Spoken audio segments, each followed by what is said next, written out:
let this be.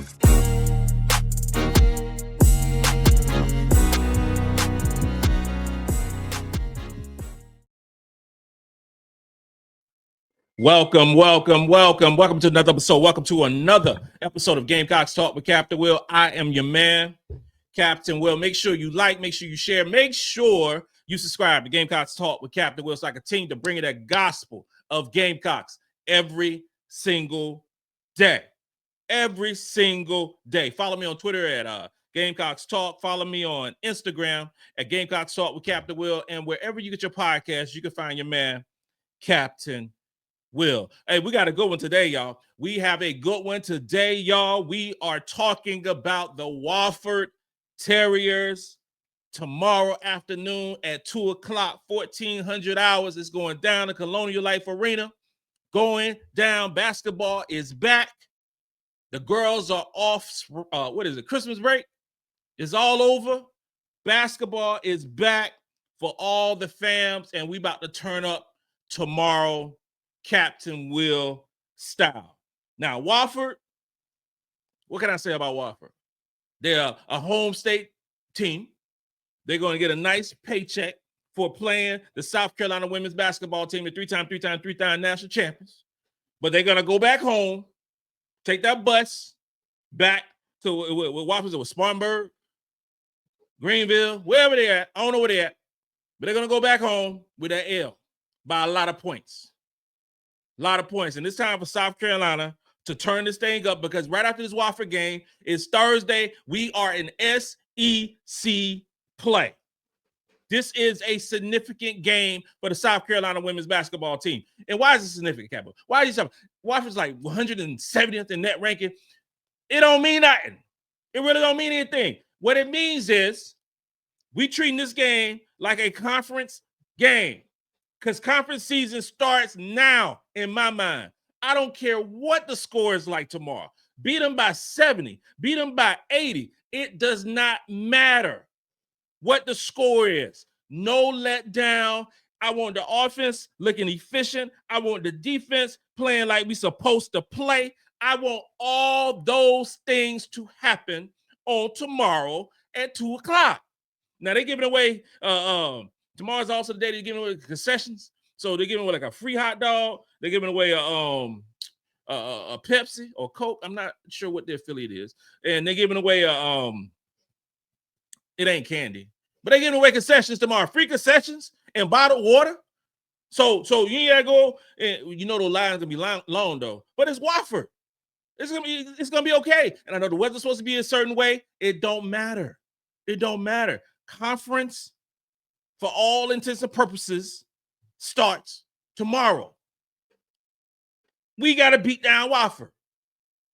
I need MiLaysia Fulwiley to come out her so-called slump starting tomorrow. I need Raven Johnson to continue shooting the way she shot the last 5 games at 44% from the three-point line. That's what I need. I need Joyce Edwards to continue playing like the SEC Freshman of the Year, which she's going to be. She got 21 points the last game, or 20 points the last game. She had 15 points the previous game. I want her to set another scoring record for her against Wofford. I want Sania Feagin to continue to do Sania Feagin things. This is what we need. We need continuity in the offense, and we need connectivity on the defense. This is what we need. I know the girls wanted to get the Christmas break so bad. We saw what happened the previous game. We know it. With Charleston Southern. We should have beat Charleston Southern by 70 points. Y'all know it. I know it. We all know it. We know it. So, but it's over. It's over. We got goals. We got goals. We trying to, win the SEC championship. Trying to win the tournament. The regular season championship, the tournament championship, going to the NCAA. We trying to do all those things. All those things need to happen for us.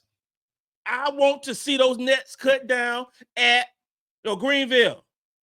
And then we move on to Birmingham. I don't know what's in Birmingham, Alabama, but I'm going to be there. I want to see what's going on for the Elite Eight and the Sweet 16. I want to see those things because, the first 2 rounds are going to be at the Colonial Life Arena where we beat up on opponents. But that's fine. And I want to move on to Florida. I already got my reservations. Reservations are made. Lunch boxes are packed. It's time to go. That's what I want. And it starts tomorrow. It's time for the three-time national champions to get this thing right. And I know we number 2 according to AP poll and number 2 in the net ranking. I know all that. But sometimes we don't look like that. But I need this team who has a gauntlet of a schedule coming up in January. You're talking about Texas. You're talking about LSU. You're talking about Oklahoma. You're talking about all these great basketball teams. It's a stretch where we play 5 straight teams that's currently ranked in the top 25. Who else is playing that schedule? Who else? I'll wait. Who else is doing that? After already playing a North Carolina State, after already playing a South Florida who beat Duke, and then we beat Duke. After playing a Michigan, Iowa State, who's not ranked right now, and not looking too good at this point. But we played all these wonderful basketball teams, and now we're going to play 5 straight games that's in the top 25. We have a lot of momentum, though. We have a lot of momentum for this basketball team going forward for tomorrow and starting SEC play because we've already played those type teams. You have some teams, I ain't going to say LSU name, but we have some teams who's been skating by a little bit. I'm not going to say Texas' name, who jumped us up over in the net poll. I'm not going to say their name, but all things will, pan out when we go head to head. Texas, we got y'all twice, at home and away. So we will see how good you are. Tennessee, y'all shooting 75 3-pointers a game. We'll see how well you defend. We got y'all. I think it's like at 5 o'clock. It's on a Monday. Not sure what the time was. I hope it's not 5 o'clock because that's a crazy time. But we will see y'all. There's a lot of teams right now who are ranked in the SEC. Alabama. We got y'all. Oklahoma. All these teams. In particular, Oklahoma and Texas, who came on over and the newbies in the SEC. Well, you better have a couple of Jesus moment with the South Carolina women's basketball team really soon. Really soon.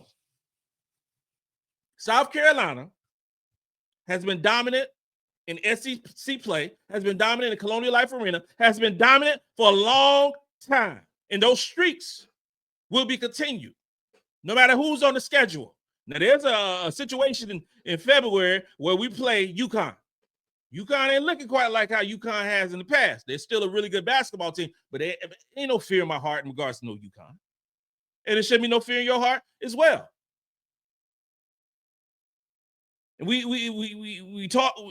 I don't want to spend too much time harping on Wofford because we're going to be favored by 50-something points. So I don't want to spend too much time on that. But what we'll say is this right here. Wofford, y'all can get whooped tomorrow. Y'all can get whooped tomorrow. And we getting ready for Thursday. But let's talk about South Carolina's strengths versus Wofford's strengths or weaknesses as we prep for this game on tomorrow. So we're talking about, and we're having a discussion about South Carolina's strengths going into this basketball game on tomorrow. The discussion could be very long. We are bigger, faster, stronger at every position. We have more talent at every position. Wofford plays, the last lineup they played, when they played against Lehigh, they started 5 guards. Okay. Here's the thing. If Wofford decides to start 5 guards in tomorrow's, basketball game, there's going to be a situation of epic proportions. And I say a situation of epic proportions, you're going to see some stats that you haven't seen before in our post players. And I say that with all sincerity because there's no way that any basketball team should be starting 5 guards against the South Carolina women's basketball team. There's no way. And if you start 5 guards against the South Carolina women's basketball team, those 5 guards better be a Juju Watkins, it better be a Hannah Hidalgo, it better be a Madison Booker, it better be a Paige Beckers, it better be those type situations where you're going to do that. You're not going to start 5 guards against this basketball team and expect to score a bunch of points. Now, you have a lot of basketball teams that shoot a lot of 3-pointers. So we're going to shoot the lights out against a team like South Carolina. And to this point, it has to be stated that South Carolina has not defended the 3-point line like we have in the past. Those are the facts, right? Now, don't forget that we also played the number 1 ranked schedule in the country. So that has something to do with it. Now, a team like Wofford, who's ranked 163rd in the country by net ranking, whose strength of schedule is 267th in the country. We ain't Lehigh. No. We ain't Newberry. South Carolina will abuse Wofford thoroughly if the lineup that they displayed last game comes out tomorrow afternoon. The star players on our team. Star players on our team. And I've said this before, and I will say it once again. We are a team full of stars. There was a movie back in the day. I was a kid. Probably had no business watching this movie because I was a youngster at the time, right? But my brother, who's 2 years older than me, found a copy of this movie. The name of the movie was Crush Groove. 1984, 1985. Cap Will's like 9, 10 years old. Okay? Now, things were different back then. Okay? So right now, you have 9, 10-year-olds watching R-rated movies and all these different things like that. They can find things on YouTube. But we talking about back in the 80s. Those things weren't early accessible like they are now. You had to find a bootleg copy of a movie like Crush Groove. That it highlighted the hip-hop era. You're talking about Run DMC. You're talking about a young LL Cool J. You're talking about, Curtis Blow, the Fat Boys, all these legends of hip-hop that we know and we love.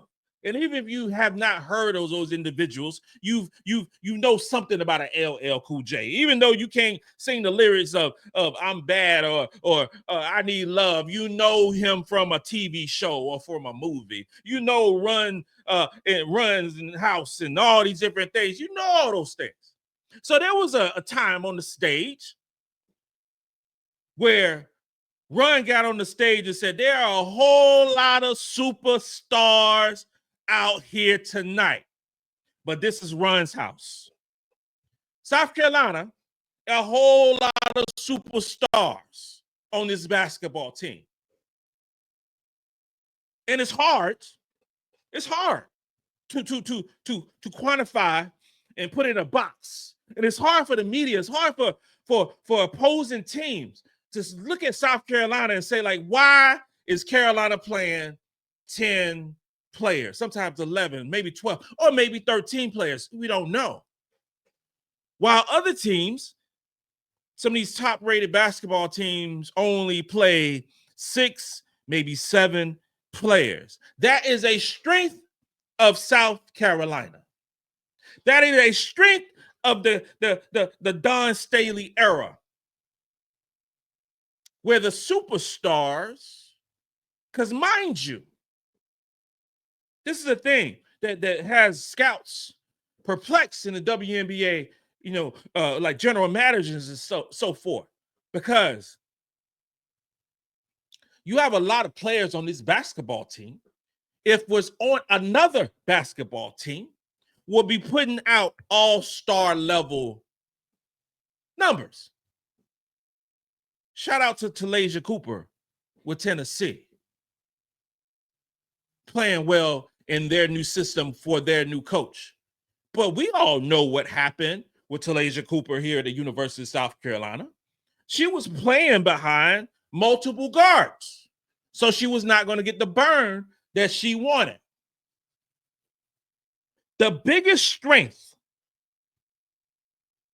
of a South Carolina women's basketball team is our strength in numbers. That's our biggest strength. This is the reason that we are head and shoulders over most teams in the country, because of our strength in numbers. We can talk about the defensive prowess. We can talk about the offensive prowess. We can talk about, we're going to have a top 10, potentially a top 7 player drafted in the WNBA and Tina Pow. We can discuss talking about with the emergence of a Sania Feagin and Bree Hall playing well. We might get 3 players drafted into the WNBA. So folks will say, what the hell are you talking about? I'm saying this right here. This is what I'm saying. Y'all remember the draft that 5 players got drafted? Y'all remember that? Yeah. Y'all remember. Dutch draft, how many folks had Victoria Saxton getting drafted?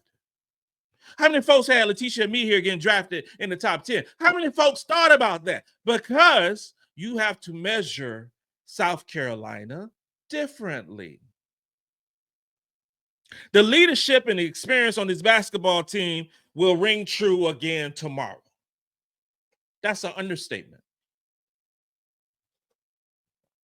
Those are some of the factors in our consistent success as a champion among champions. Consistent success. Year after year after year after year, where it is a surprise. The stock market has crashed. You know, all those things happen. People go crazy when South Carolina loses a basketball game because it's unheard of. Nobody lost sleep because Notre Dame lost the game, because you know why? Because they went and lost another game. Nobody lost sleep because Southern Cal lost a basketball game. Nobody lost sleep because UConn lost the game and then lost another game. Nobody lost sleep, but you had people, having some come to Jesus moments when South Carolina lost a basketball game because of that consistent success. South Carolina is the epitome of success. And a lot of folks don't want to hear that. A lot of folks don't want to hear it. A lot of folks don't want to hear that, Carolina's better. So nobody will hear that. You got a lot of fans that still resting on the laurels of the 2000s, early 2000s UConn championships and back to back to back. You got a lot of folks out there doing, and I call it the NBA way, where you focus on the individual versus focusing the NFL way on the team. You know why 5 times more people watched the NFL games on Netflix, not on CBS, not on ABC, not on Fox, not on none of those networks, on Netflix more than the NBA on ABC on Christmas Day, because the NFL highlights the teams. Now you hear a lot about, Travis Kelce and Pat Mahomes and stuff like that, but no. I saw the commercials. Where they was hyping up the NBA. I saw that for Christmas Day, and I see the commercials. They got LeBron James and they got Steph Curry and they got all these different players. You didn't even have the best teams playing on Christmas Day. You had the best teams because you're highlighting players. South Carolina isn't the most hyped team, doesn't have the most NIL deals, doesn't have the most commercials, but the best team. You got Juju Watkins on the State Farm commercial, and shout out to her for doing greatness. I will never, ever, ever degrade anybody who getting their money, especially young ladies who getting their money, because I got 3 daughters myself. But they're not highlighting Southern Cal. No, they highlighting Juju. The media ain't highlighting Notre Dame. They highlighting Hannah Hidalgo. But when you talk about South Carolina, you got to talk about everybody. Everybody knows Dawn Staley names. Everybody knows that South Carolina women's basketball team are the best. Everybody knows that. And here's the thing. When the nets are being cut down in the SEC and in the NCAA tournament, when those nets are being cut down, it's going to be cut down by a team. And I don't want to ruin anybody's Christmas, because hopefully you got what you wanted for Christmas Day. Hopefully you got what you wanted for Hanukkah or Kwanzaa or whatever type of situation that you celebrate. But here's the thing. Juju Watkins ain't winning no championship this year, y'all. Okay? Hannah Hidalgo is not winning no championship this year. They're not. The best team will cut down the nets in April. The best team will have the confetti falling down, raining down upon them. Individual play will get you there. Individual play may get you to the Elite Eight or may get you to the Final Four, but there's no individual play or player that's going to beat a team. And yeah, Cap, y'all lost to UCLA. We sure did. We lost to UCLA. We played terrible. UCLA played sensational, and we lost the ball game. Who would bet money that if South Carolina played UCLA tomorrow, that UCLA would beat South Carolina again? Vegas would. South Carolina still the overwhelming favorite to win it all. Still.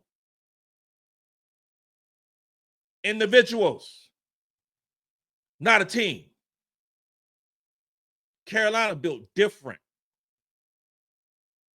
Wofford, I'm sorry for your loss on tomorrow afternoon. But you about to run into a buzzsaw at the Colonial Life Arena. You about to run into something that these girls have been waiting to get to SEC play. So there's been some ups and some downs of how the play has looked, but it's about to be SEC play for the South Carolina women's basketball team. Attention has been entered. You have our attention. Now, it's up to you as the opponents to deal with thus attention. It's on and popping, y'all. It's on and popping. The home court advantage for the South Carolina women's basketball team will continue and continue and continue. And I cannot wait. There's some circles that's in my mind on the calendar. There's some circles, there's some stars, it just keeps me up at night. And that is LSU at the Colonial Life Arena. That is Texas at the Colonial Life Arena. That is UConn at the Colonial Life Arena. Must-see TV for everybody. And Captain Will talk about it over and over and over again. This concludes another episode of Gamecocks Talk with Captain Will. I am your man, Captain Will. Make sure you like, make sure you share. Make sure that you subscribe to Gamecocks Talk with Captain Will so I continue to bring you that gospel of Gamecocks every single day. Ladies and gentlemen, boys and girls, you're not rocking with the best. And since you are rocking with the best, come rock with your man, Captain Will. Let's go. Go Gamecocks. Beat Wofford.